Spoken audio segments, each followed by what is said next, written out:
Aujourd'hui, c'est le grand retour des vidéos hardcore, donc on va parler des mathématiques et des IA démocratiques, en particulier de la médiane géométrique. Si vous ne voyez pas du tout de quoi je parle, je vous renvoie vers la dernière vidéo que j'ai faite, qui s'appelle Les maths des IA démocratiques, où je parle notamment de cet objet qui est la médiane géométrique. Donc aujourd'hui, donc vidéo hardcore, on va rentrer un peu dans les détails, en particulier de la preuve qu'on a coécrite avec d'autres chercheurs sur la stratégie provenance, c'est-à-dire les intérêts à mentir lorsqu'on utilise la médiane géométrique. Et voilà, j'espère que vous êtes prêts et que vous êtes bien accrochés parce que ça va être un épisode hardcore, donc ça va pas être forcément facile à suivre. Alors pour commencer, je vais vous rappeler ce qu'est la médiane géométrique. Donc comme je l'ai dit dans la vidéo, en fait la façon la plus simple de définir la médiane géométrique, c'est comme étant le minimum d'un problème d'optimisation. Donc en l'occurrence, on reçoit un certain nombre grand V de vecteurs. Donc V c'est pour voteur, donc c'est dans la version anglaise, et les électeurs. Et donc on suppose qu'on a un nombre grand V d'électeurs qui participent au système. Et chacun des électeurs va fournir un vecteur. Supposez qu'il s'agit d'un vecteur dans l'espace euclidien, voilà, RD, donc typiquement. Et donc dans cet espace euclidien, c'est naturel de définir la médiane géométrique comme étant un point qui minimise la somme des distances au vecteur de chacun des électeurs. Donc la médiane géométrique minimise, est un argmin de la somme des distances au θV. V varie de 1 jusqu'à grand V, c'est-à-dire que V est un des électeurs. Donc pour utiliser le langage un peu plus du machine learning, on va appeler la somme des distances comme étant la loss, donc la fonction à minimiser, la fonction de perte, parfois on l'appelle. Et cette fonction de perte, donc c'est une fonction du point Z, et donc le minimum est atteint à la médiane géométrique. Et c'est assez intéressant de voir comment cette fonction de perte varie en fonction de la valeur de Z, mais également en fonction de la valeur des θV, et en particulier d'un θV malveillant, ou stratégique plutôt. Donc c'est vraiment ce qu'on va faire dans cette vidéo, et on va voir que beaucoup des propriétés qu'on a démontrées découlent de cette étude de cette fonction. En particulier, la première chose qu'on peut voir, c'est que la condition d'optimalité, qui correspond à dire que le gradient de cette loss par rapport à z est égal à 0 en la médiane géométrique, ça se traduit par, lorsqu'on calcule les dérivées en fait des normes, en fait le gradient d'une norme c'est égal au vecteur unitaire.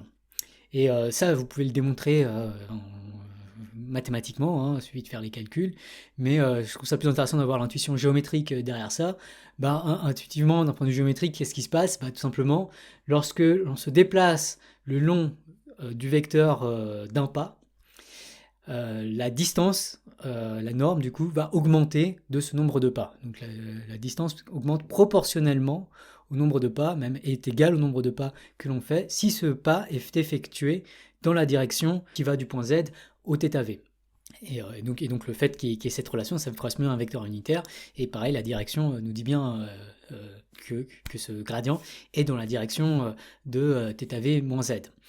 Une autre façon de voir ça, c'est que si on se déplace perpendiculairement à la direction θv-z, à ce moment-là, au premier ordre, la distance ne va pas évoluer, puisque si on se déplace orthogonalement à cette direction, on va se déplacer continuellement sur le cercle de centre θv et qui passe par z, et du coup la distance sera inchangée. Donc c'est pour ça que le gradient de la norme est égal à un vecteur unitaire de direction θv-z. Même plus précisément, c'est dans la direction z-θv. Et donc la condition d'équilibre nous dit simplement que la somme des vecteurs unitaires qui vont de la médiane géométrique vers les θv, la somme de ces vecteurs doit être égale à 0, et ça revient vraiment à dire que chacun tire avec une force unitaire sur la médiane géométrique et la somme des forces s'annule. Quelques autres remarques que j'ai envie de faire sur la médiane géométrique avant de passer à l'étude des incitatifs qu'elle provoque. Une propriété attrayante de la médiane géométrique, c'est que puisqu'elle minimise une fonction qui est invariante par isométrie, c'est-à-dire qui dépend juste de cette norme euclidienne, si on fait n'importe quelle opération isométrique sur l'espace, alors ça va déplacer la médiane géométrique de cette même transformation isométrique. Il y a une invariance par isométrie d'une certaine manière. En particulier, c'est-à-dire que si on tourne l'espace, par exemple, de 90 degrés ou de 45 degrés, alors la médiane géométrique va se déplacer également de cette rotation de 45 degrés. pareil sur la translation. Donc il y a pas mal d'invariances qui sont assez satisfaisantes d'un point de vue géométrique, en tout cas de la médiane géométrique. Une autre propriété que j'ai mentionnée à la fin de la vidéo précédente, qui est particulièrement intéressante par rapport à la médiane géométrique, c'est que la médiane géométrique appartient nécessairement à l'enveloppe convexe de l'ensemble des vecteurs qui lui sont rapportés. Et ça, pour le démontrer, en fait, une preuve assez jolie qui consiste à dire que, supposons par l'absurde que cette médiane géométrique n'est pas dans cette enveloppe convexe, alors il existe forcément un hyperplan qui sépare cette médiane géométrique des autres points, des θv. Et à ce moment-là, c'est assez clair que la somme des forces vers θv va pointer dans la direction qui va de la médiane géométrique vers cet hyperplan qui sépare z de θv, et en particulier cette somme des forces ne peut pas être nulle, et donc on a une absurdité puisque la somme des forces à médiane géométrique est nécessairement égale à 0. Et donc ça montre que forcément la médiane géométrique est dans l'enveloppe convexe, et c'est quelque chose d'assez satisfaisant, en particulier pour les applications comme le vote bayésien sécurisé, dont peut-être que je ferai une vidéo hardcore dédiée à ça pour vous présenter le problème et encourager des personnes parmi vous à travailler dessus. En attendant que j'ai le temps et la motivation de faire ça, je peux dire vraiment quelques mots rapidement. En fait, ce qui m'intéresse dans le cas du vote bayésien sécurisé, c'est de généraliser les préférences de quelqu'un à partir seulement de ceux qu'il a exprimés. Et une façon de faire, c'est de voir comment les jugements qu'il a effectués, par exemple, covarient avec les jugements effectués par des gens qui sont semblables ou pas à lui. Et donc, derrière ce calcul de la généralisation des scores d'un individu, il y aura ce calcul naturellement qui apparaît d'une matrice de covariance des préférences exprimées par différents contributeurs. Et jusque-là, à ma connaissance, il y a très peu de recherches sur l'estimation d'une matrice de covariance de manière robuste, et en particulier, je ne connais pas de travaux qui cherchent à faire cela en calculant explicitement l'influence maximale d'un contributeur sur cette matrice de covariance. Et alors, sur Tournesol, on utilise beaucoup des médianes par coordonnées, mais dans le cas des matrices de covariance, c'est une mauvaise idée d'utiliser une médiane par coordonnées, puisque si on calcule, par exemple, chaque coefficient de la matrice de covariance en prenant, par exemple, des médianes par coordonnées, eh bien, on n'a aucune garantie que ce qui sera obtenu est bien une matrice de covariance, en particulier que ce soit une matrice semi-définie positive. Et ça vient vraiment du fait que la médiane par coordonnées n'est pas dans l'enveloppe convexe des vecteurs qui lui sont rapportés. On peut prendre un cas qui illustre très bien, un cas très simple. Imaginons qu'on a trois vecteurs de coordonnées en dimension 3, 1, 0, 0, 0, 1, 0, 0, 0, 1. Alors l'enveloppe convexe de ces trois points, c'est ce qu'on appelle le simplex, ça correspond en gros à l'ensemble des probabilités sur trois éléments. Donc c'est l'ensemble des points tels que la somme des coordonnées est égale à 1 et tels que toutes les coordonnées sont supérieures ou égales à 0. Sauf que bien sûr, si on prend la médiane par coordonnée, comme sur chaque coordonnée, en fait il y a une majorité de points qui sont égaux à 0. La médiane par coordonnée sera le vecteur 0, 0, 0 qui n'est clairement pas dans l'enveloppe convexe des vecteurs rapportés. Et ça fait que c'est une mauvaise idée d'utiliser des idées comme la médiane par coordonnées pour faire des estimations d'objets comme des matrices de covariance qui doivent appartenir à un sous-espace convexe qui va typiquement être un espace qui contient l'ensemble des vecteurs qui lui sont rapportés. Et donc l'idée derrière le vote bayésien sécurisé, c'est vraiment d'utiliser des estimateurs de matrices de covariance à base de médianes géométriques. Et même ce que j'avais en tête, c'est d'être un peu plus robuste encore que cela en ajoutant une régularisation, puisqu'on sait que notamment depuis notre article sur les algorithmes de tournesol, Mehestan, et en particulier un objet qui s'appelle la médiane quadratiquement régularisée, on sait que rajouter cette quadration quadratique permet vraiment de contrôler l'impact maximum d'un individu unique sur l'estimateur. Et ça c'est très bien parce que ça permet de limiter exactement l'influence maximale d'un individu, typiquement sur, dans le cas de tournesol, les scores qui sont calculés. Et c'est une étape du coup nécessaire, par exemple si on fait de la généralisation, c'est assez vicieux en fait de contrôler l'effet de chacun, puisque chacun peut modifier la matrice de covariance, et cette modification de la matrice de covariance peut modifier les scores généralisés de beaucoup d'autres personnes, et du coup, a priori, on risque de perdre beaucoup de robustesse en utilisant ce type de généralisation, mais avec ces idées de médiane géométrique régularisées quadratiquement, je pense qu'on peut éviter tout cela, mais voilà, il faut faire l'étude pour être précis, et en particulier faire des analyses vraiment de bout en bout pour mesurer à chaque fois l'impact maximal d'un individu et pouvoir le contrôler. Une autre propriété remarquable de la médiane géométrique, c'est sa robustesse. Ça veut dire quoi? Ça veut dire que même si on a, disons, un tiers des contributeurs qui sont en fait extrêmement malveillants et qui veulent pousser la médiane géométrique aussi loin que possible, en fait, il y aura un pouvoir limité à ce qu'ils feront. Et ça, on peut le voir à nouveau avec cette idée de force unitaire. Essentiellement, supposons que la plupart des contributeurs se trouvent, enfin, apportent des vecteurs qui sont dans une région donnée. Et bien, si les attaquants mettent des vecteurs très très loin, eh bien, ils ne pourront pas déplacer trop loin la médiane géométrique, puisqu'au bout d'un moment, lorsqu'on se place très loin, on voit que toutes les forces unitaires des contributeurs initiaux vont plus ou moins s'aligner et tirer dans le même sens. Et comme ils sont plus nombreux, ils vont tirer plus fort que la minorité d'utilisateurs malveillants. Et du coup, la médiane géométrique ne pourra pas aller trop loin. En gros, ça va avoir des histoires d'angle, hein, si vous voyez un peu l'intuition derrière à quel point ça peut aller loin. Et tout ça est démontré de façon plus formelle dans notre article. Une dernière chose que j'aimerais signaler par rapport à la médiane géométrique, c'est qu'on peut démontrer qu'elle fait une erreur par rapport à l'estimation de la moyenne, mais une erreur qui est forcément bornée par quelque chose qui correspond vraiment à cette hétérogénéité parmi les vecteurs. Hein. Bien sûr, s'ils sont tous égaux à la même chose, la moyenne est égale à la médiane géométrique qui est égale à la valeur en commun qu'ils prennent. Mais s'il y a plus de variance entre les différents vecteurs des électeurs, à ce moment-là, on commet une erreur, mais cette erreur est bornée par une mesure de cette variance, exactement qui est proportionnelle à la racine carrée de la trace de la matrice de covariance entre les différents vecteurs. Et d'ailleurs, cette remarque est valide exactement telle qu'elle pour la médiane par coordonnées aussi. Ça me permet de faire un lien avec un autre article qu'on a écrit, le fameux article que Google a tenté de censurer, qui a été reporté notamment dans New York Times et dans Bloomberg, qui lui explique que plus il y a d'hétérogénéité parmi les contributeurs en net, plus c'est facile de manipuler. En fait, dans le cas de la médiane géométrique, on voit ça très bien, puisqu'intuitivement, si les gens sont éparpillés partout, il y a plus de moyens d'action pour les attaquants, même s'ils représentent qu'un tiers des participants ou une fraction plus faible encore des participants. C'est en cela que l'hétérogénéité parmi les contributeurs honnêtes est vraiment une source de vulnérabilité pour la sécurisation d'un algorithme de machine learning typiquement. Ok, ces préliminaires étant terminés, maintenant j'aimerais parler un peu plus de la stratégie proofness et de l'idée de la preuve, et vraiment que ça soit la preuve négative ou positive, dans les deux cas en fait on va étudier ce qui se passe de manière asymptotique, et ça va vraiment correspondre à étudier ce qui se passe au niveau de cette loss function, de cette fonction de perte, quand il y a un très grand nombre d'utilisateurs. Et pour bien étudier cet aspect de la stratégie proofness, une première remarque que l'on peut faire, c'est qu'on peut isoler le contributeur stratégique. Donc là, je vais lui donner un indice 0. Donc je suppose qu'il y a V voteurs honnêtes et qui rapportent certains vecteurs qui sont fixés. En fait, on s'en fout qu'ils soient honnêtes ou pas. Ce qui compte, c'est que leur vecteur soit fixé. Et ce qui va nous intéresser, c'est de nous poser la question pour le contributeur stratégique, du coup avec un indice 0, où est-ce qu'il peut placer son vecteur pour rapprocher autant que possible la médiane géométrique de d'un vrai vecteur qu'il préfère. Et donc plus généralement, en fait, la question qu'on va se poser, c'est quels sont les lieux possibles de la médiane géométrique lorsque ce contributeur 0 se déplace et choisit là où, le vecteur qu'il rapporte. Donc ça, dans l'article, on parle de achievable set, donc c'est-à-dire l'ensemble des lieux de la médiane géométrique qui sont réalisables par cet individu stratégique.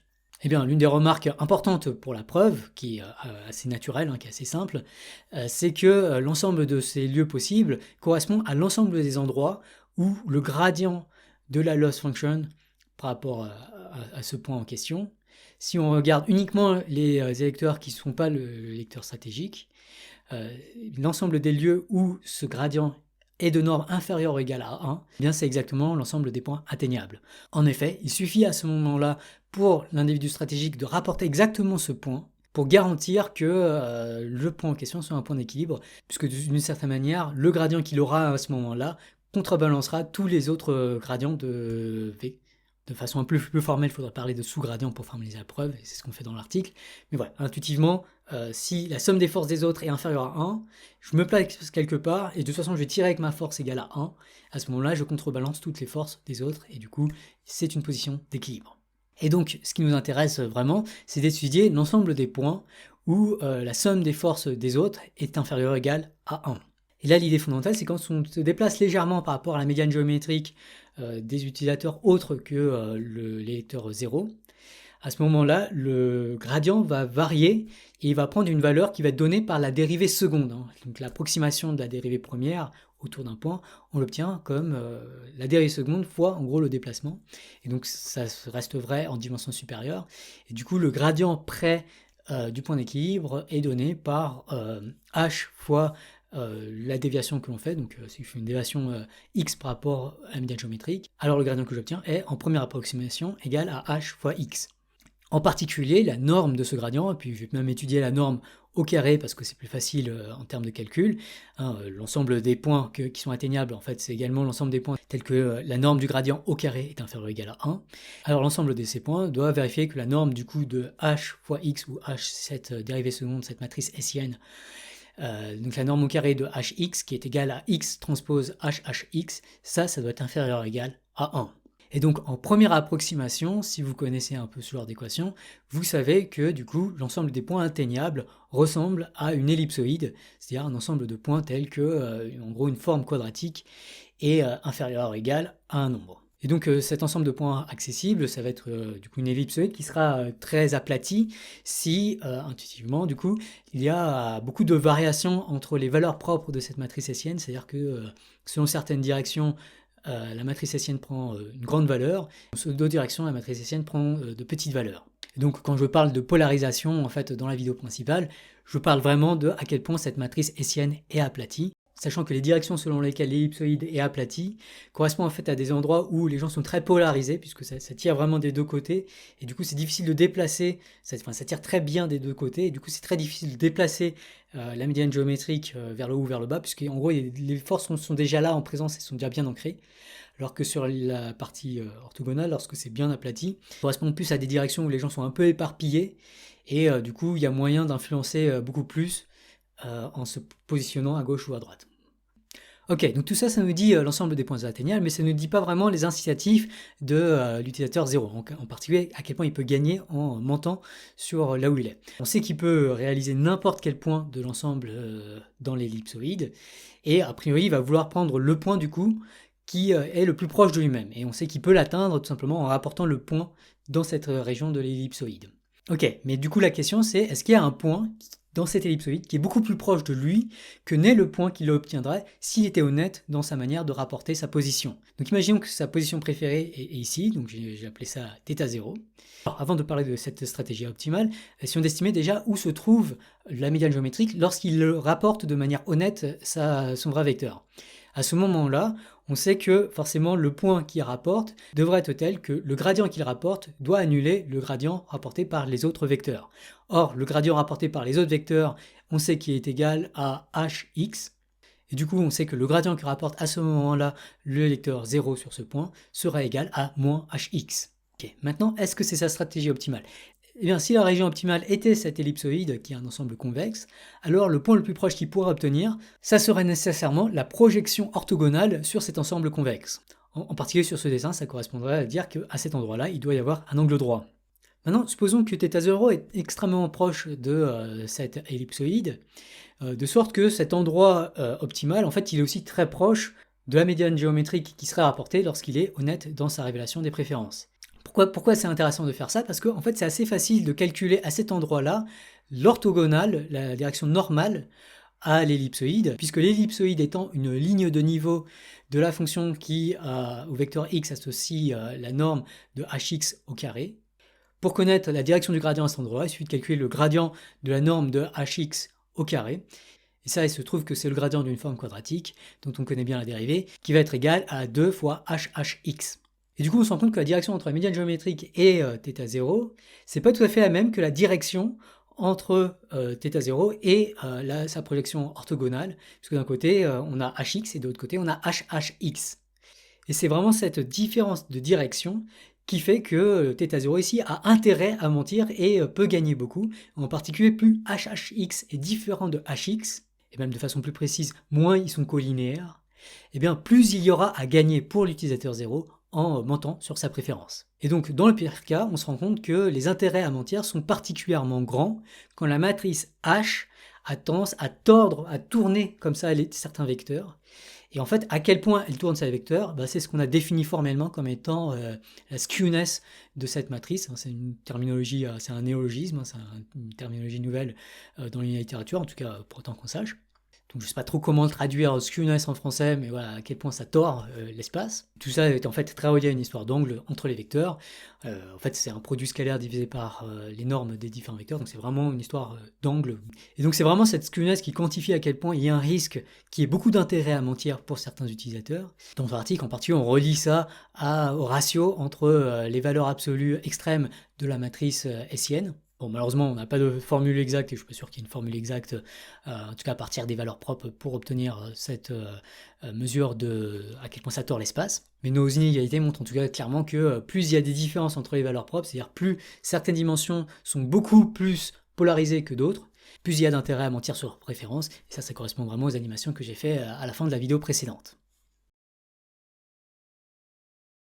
Jusque-là, on a vu vraiment les grandes idées de la preuve, ce qui nous a guidé, qui nous a fait dire ah, ça va marcher, mais il faut quand même faire le travail de vérifier que ça va marcher.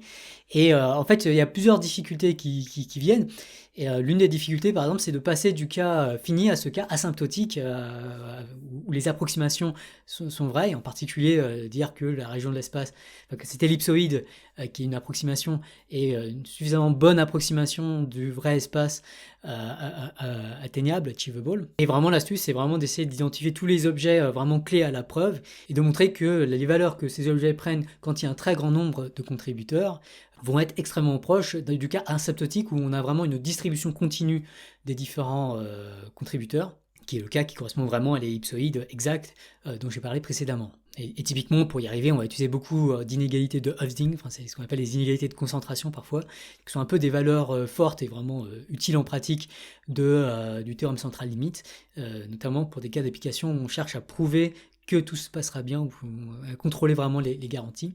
Donc c'est vraiment des techniques assez classiques pour avoir des résultats avec grande probabilité à partir d'hypothèses probabilistes sur un très grand nombre de cas. Sachant qu'à certains moments dans la preuve, en fait, ces inégalités ne suffisaient pas parce qu'il fallait avoir des inégalités uniformes sur un ensemble typiquement de gradients autour du point d'équilibre. Donc ces inégalités marchent en gros assez bien quand on cherche à contrôler un nombre fini de variables réelles, mais quand c'est un nombre continu de variables réelles, c'est plus compliqué. Et dans ces cas-là, on a dû faire preuve d'un peu plus d'ingéniosité pour essayer de contrôler autant que possible toutes les variations par rapport au cas infini. Une autre difficulté, c'est que dans le cas fini, en fait, il y a beaucoup de points critiques, de points où les dérivés ne sont plus définis, puisque le gradient d'une norme en le point donné, ça fait un vecteur, ça fait une sous-différentielle pour être technique, mais du coup aussi les dérivés secondes ne sont plus définis, donc il faut essayer d'écarter ces points. Et du coup, en fait, l'astuce qu'on a trouvée pour écarter ces points, c'est de montrer en fait qu'ils sont assez loin, qu'en fait, ce qui se passe surtout en grande dimension, en fait, nos théorèmes ne sont valables qu'en dimension supérieure ou égale à 5. En dimension supérieure ou égale à 5, en fait, les points ont tendance à être assez loin les uns des autres généralement. Et ça nous permet vraiment de contrôler tout ce qui se passe et d'ajouter plus de continuité sous nos approximations finies. Donc en fait, le problème des incitatifs asymptotiques de la médiane géométrique sont encore ouverts en dimension 2, 3 et 4. En tout cas, le fait d'avoir une borne supérieure, parce que nos exemples montrent déjà qu'en dimension 2, par contre, on peut avoir des bornes des strategy proofness aussi grandes que l'on veut. La preuve qui montre l'absence de strategy proofness, de alpha strategy proofness, fonctionne déjà en dimension 2. Enfin, une troisième difficulté, c'était de montrer que la région des points atteignables était un ensemble convexe, qui est vraiment un argument critique pour pouvoir appliquer l'argument de la projection orthogonale et ces histoires d'angle. Et donc c'était vraiment critique d'avoir ce résultat. Et pour l'avoir, en fait, il fallait vraiment creuser. Et ce qui est intéressant, c'est que ça dépend en fait de la dérivée troisième. Ouais, c'est la première fois que je manipule des dérivées troisième en grande dimension. C'était assez perturbant et marrant d'étudier ces objets qui sont du coup des tenseurs qui dépendent de trois variables. Et en gros, en très gros, ce qui se passe, c'est que cette dérivée troisième, en fait, elle est de moins en moins gênante plus il y a de contributeurs. Et d'un moment, en fait, on peut dire qu'à partir d'un certain nombre de contributeurs, voilà, ça a un effet suffisamment négligeable qu'on peut conclure que l'ensemble est convexe. Dernière chose, avant de conclure, je vais parler du théorème qui généralise un peu nos résultats au cas où les préférences sont non isotropiques et où on peut utiliser des médianes géométriques qu'on appelle déformées, skewed geometric median. Bon, pour commencer, qu'est-ce que sont des préférences non isotropiques? En fait, dans toutes nos preuves, on suppose que les contributeurs ont un point préféré et également ont une préférence entre les positions des médianes géométriques lorsque ce ne sont pas leur lieu préféré. En particulier, ce qu'on suppose, c'est qu'ils préfèrent que la médiane géométrique soit aussi proche que possible de leur point préféré en distance euclidienne. Et donc ça a en gros du sens si on considère le problème dans l'espace euclidien physique, mais dès qu'on considère que l'espace en fait RD correspond à d'autres choses, par exemple ça peut correspondre à la répartition des budgets entre différents départements, ou ça peut correspondre aux paramètres d'un réseau de neurones. Et bien dans ces deux cas, il peut y avoir certaines directions de l'espace qui sont plus importantes pour l'utilisateur. Bon, peut-être que c'est très important pour un électeur que telle entreprise ait exactement tel budget, et puis peut-être que pour telle autre, bon, c'est pas grave si ça varie un peu plus. De la même façon, c'est peut-être très important que l'algorithme recommande vraiment ce genre de contenu et ne recommande pas ce genre de contenu, et puis pour d'autres contenus, on peut être un peu moins, un peu plus lâche.